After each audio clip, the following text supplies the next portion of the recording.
श्री राम से जय भीम में आप आ सकते हो, लेकिन अगर आप जय भीम छोड़कर मतलब अगर आप इस तरीके से टर्न ले रहे हो और आप वहां जा रहे हो ये दिखाने के लिए कि मैं बहुत इंसाफ की देवी हूं या मैं इंसाफ दिलवाऊंगी, so this is a hypocrisy, and hypocrisy की भी कोई सीमा होती है, और जहां हिपोक्रेसी की सीमा नहीं होती उसका नाम भाजपा होता है।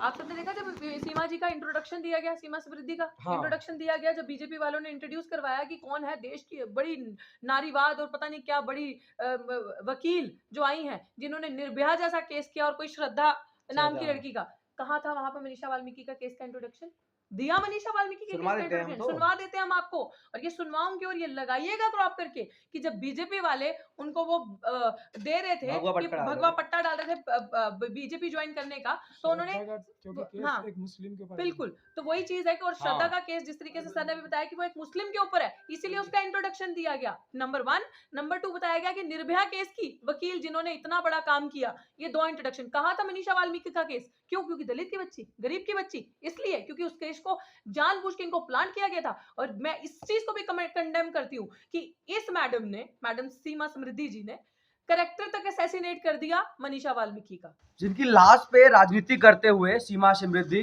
कुशवाहा जी ने बीजेपी ज्वाइन किया है। बहुत पहले ये चीजें पता चल गई थी, जिस तरीके से उन्होंने हाथरस केस को पूरी तरीके से दबा दिया।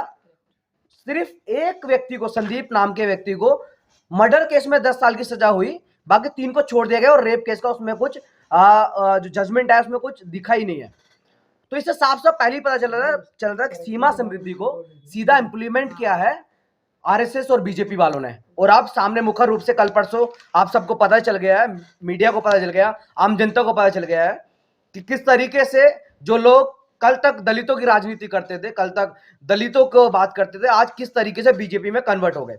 आज के हालात में अगर जो तलवार और गर्दन में कभी दोस्ती नहीं हो सकती, बहुत बढ़िया, ये हमेशा से ध्यान रखना, चाहे वो रोहिणी जी हो, चाहे वो सीमा समृद्धि मैडम हो, वो उन्होंने जय श्री राम और जय भीम, बहुत फर्क है दोनों में। कोई जय श्री राम से जय भीम में आ रहा है, इसका मतलब वो सही रास्ते पे जा रहा है, लेकिन कोई जय भीम से जय श्री राम जा रहा है, बात ये रीजनल नहीं, पॉलिटिकल मैटर है। कोई रिलीजन पे ना ले जय श्री राम को, ये पॉलिटिकल मैटर है। तो पॉलिटिकल मैटर को पॉलिटिकल नजरिए से देखना बेहद जरूरी है, क्योंकि हाथरस केस जो हुआ और उसके ही चलते हुए रामपुर में जो अभी केस हुआ, वो दोनों मैच करते हैं। कैसे? अगर जैसे पहले पुलिस ने उनको फैमिली को बिना बताए उनकी बॉडी जला दी, वैसे ही रामपुर में हुआ। अगर इस रामपुर वाले केस से पहले हाथरस केस सही लोगों के हाथ में चला जाता और उन पे पहले ही उन लोगों को जेल में भिजवा दिया जाता, तो रामपुर जैसा केस दोहराया नहीं जाता, क्योंकि उनको तो पता है पहले से कि अगर हम ऐसा करेंगे तो हमारे जैसे हम जैसे लोगों बचाने के लिए उनकी कम्युनिटी के उन्हीं के लोग खड़े हैं, क्योंकि ये लोग आरएसएस ने इंप्लीमेंट किए हैं। एक केस से, मात्र एक केस से तुम हाईलाइट पालो, निर्भया रेप केस, दूसरे केस को जो सच में जेन्युइन केस है, दलितों के और आदिवासियों के पक्ष में कौन खड़ा होता है और तमाम उन लोगों के पक्ष में कौन खड़ा होता है? कोई नहीं। एक बार निर्भया रेप केस के सब लोग सड़कों पर आए, पूरा दिल्ली, पूरा भारत एक जैसा सड़कों पर आ गया, लेकिन मनीषा वाल्मीकि वाले केस में एक मैडम को खड़ा करके पूरा केस खत्म करवा दिया गया।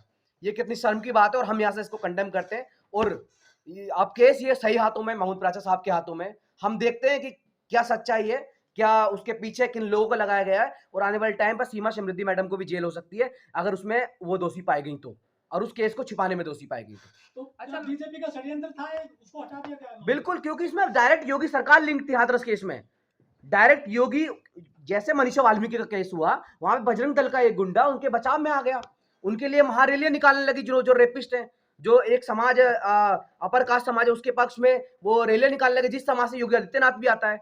तो योगी की पूरे तरीके से बचाव के लिए ये केस सीमा जी के हाथों में दिया गया, और सीमा जी ने अपनी असलियत अब सीधा ट्रांसफर कर दी बीजेपी के हाथों में। और लेकिन दलित तो उसको न्याय की देवी मानते हैं, जो कहते हैं कि हमने जेल भिजवा दिया, फांसी दिलवा दी। कहां?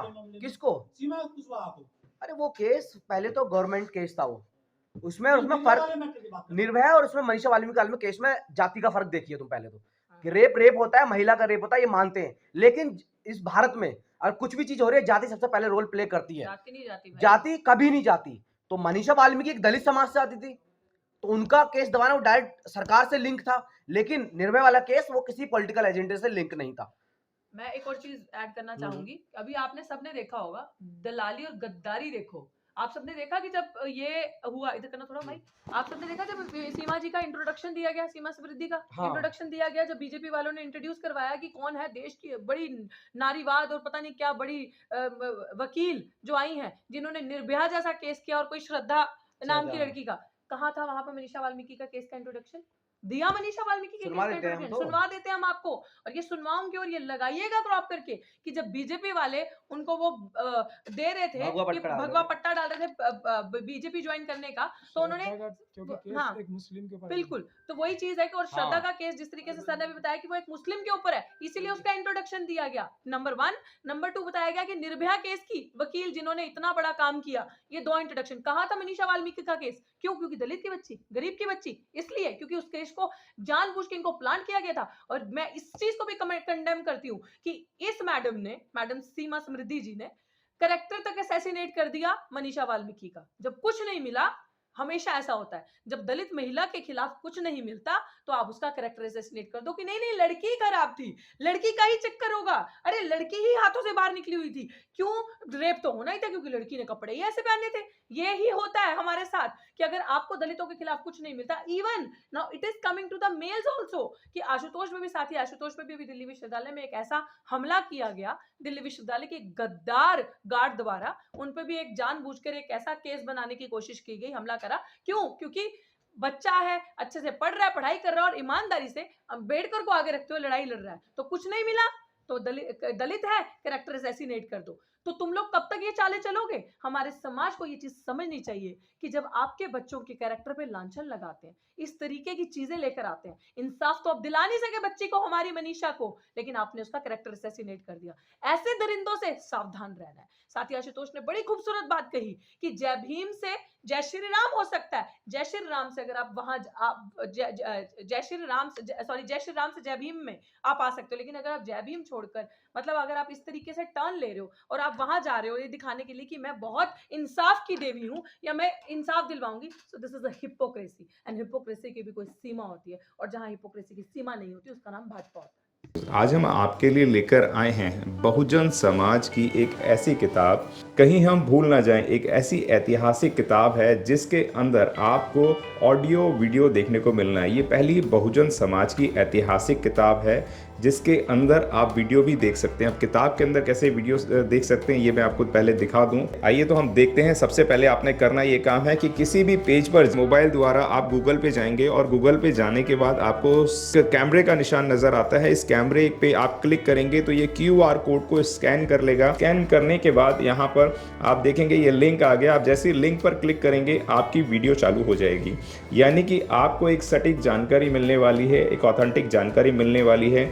बहुजन समाज की पहली ऐतिहासिक किताब है जिसके अंदर आपको तमाम महापुरुषों की जानकारी मिलने वाली है। आप इस किताब में देख पाएंगे तथागत सम्यक बुद्ध जिनकी पूरी जीवनी आपको मिलने वाली है, महान सम्राट अशोक जिनका जीवनी आपको इसके अंदर पूरी मिलने वाली है, संत कबीर दास, संत शिरोमणि गुरु रविदास, सम्राट मीर भोज जिन्होंने इतिहास रचने का काम किया, गुरु घासीदास बाबा, वीरांगना झलकारी बाई, वीरांगना उदा देवी पासी, नागेली वीरांगना की कहानी, एकलव्य जिसका अंगूठा काट लिया था धोखे से, चोखा मेला हरिचंद ठाकुर, ज्ञानदीप छत्रपति शाहूजी महाराज, बिरसा मुंडा, ज्योतिबा फूले, माता सावित्रीबाई फूले, फातिमा शेख, E.V. रामास्वामी, स्वामी अच्युतानंद, बाबा साहब डॉक्टर B.R. अम्बेडकर जिनका मूल ग्रंथ आपको इसमें छोटी सी किताब में मिलने वाला है। आप ऑडियो भी देख सकते हैं, वीडियो भी देख सकते हैं।